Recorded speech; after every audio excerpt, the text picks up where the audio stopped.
आपने कभी ना कभी पीआर ये वर्ड जरूर सुना या देखा होगा, लेकिन क्या होता है ये पीआर? हाँ, वही पीआर जो तुम्हारे फेवरेट सेलिब्रिटी का या किसी कंपनी का होता है। तो आज के इस वीडियो में हम इसी बारे में बात करने वाले हैं कि पीआर होता क्या है। पीआर का मतलब होता है पर्सनल रिप्रेजेंटेटिव। सॉरी, मैंने ये गलत बोल दिया, लेकिन इसका मतलब तो यही होता है। पीआर का एक्चुअल मतलब है पब्लिक रिलेशंस। तो पीआर बेसिकली करते क्या है, ये जानने के लिए हमें पीआर की डेफिनेशन को जानना पड़ेगा। और पीआर की डेफिनेशन ये है: PR involves managing communication between organization and its public like customers, employees, investors and media. अगर हम बेसिकली देखने जाए कि पीआर क्या होता है, तो PR is a type of paid promotion जो किसी इंडिविजुअल या ऑर्गेनाइजेशन के द्वारा किया जाता है अपनी ब्रांड वैल्यू बढ़ाने के लिए। बेसिकली पीआर ज्यादातर सोशल मीडिया के जरिए ही किया जाता है। तो पीआर का काम बस लोगों को फेमस बनाना होता है। अगर आप एक आर्टिस्ट हो और एक पीआर एजेंसी से साइंड हो, तो आपके फेमस होने के चांसेस बढ़ जाते हैं। तो चलिए देखते हैं पीआर काम कैसे करते हैं। आपने पापाराजी का नाम सुना होगा। अरे, वही जो सेलिब्रिटीज के फोटो खींचते रहते हैं। किसी भी जगह सेलिब्रिटी पहुंचने के पहले वो पहुंच जाते हैं, लेकिन कैसे? आपके मन में भी ये सवाल आया होगा कि कौन सा सेलिब्रिटी किस जगह और कब आने वाला है, ये पापाराजी को कैसे पता चलता होगा? Of course it's a PR game.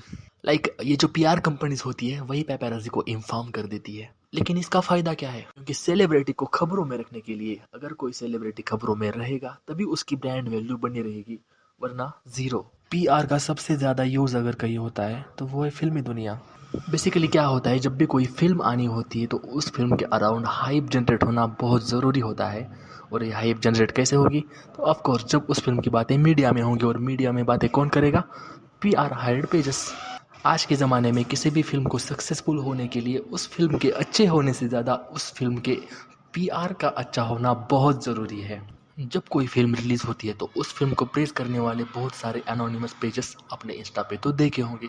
इनमें से बहुत सारे पेजेस तो फेक होते हैं, like they are PR driven. उसका असर ये होता है कि लोगों को लगता है कि ये फिल्म बहुत ज़्यादा चर्चे में है और अच्छी भी है, तो इसे एक ट्राई दे देते। And PR gets success here. PR का काम सिर्फ प्रमोट करना नहीं होता, बल्कि सिंपैथी गेन करना भी होता है। जब कोई एक्टर या एक्ट्रेस या सेलिब्रिटी किसी कंट्रोवर्सी में फंस जाता है, तो पीआर पेजेस काम पे लग जाते हैं सिंपैथी गेन करने में। पीआर का एक और प्रकार होता है जिसे हम नेगेटिव पीआर बोलते हैं।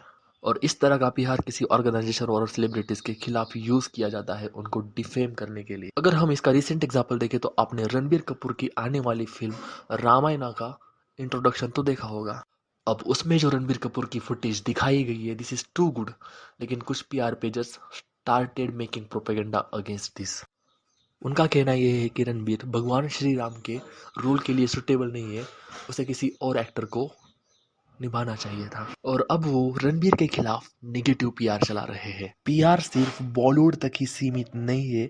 आपने क्रिकेटिंग वर्ल्ड में भी पीआर के कुछ किस्से सुने होंगे, जैसे कि कुछ वक्त पहले ये खबरें हुआ करती थी कि विराट कोहली का पीआर गेम बहुत अच्छा है, he is a PR star. और सेम बातें हमें रोहित शर्मा के लिए भी सुनाई दे रही थी।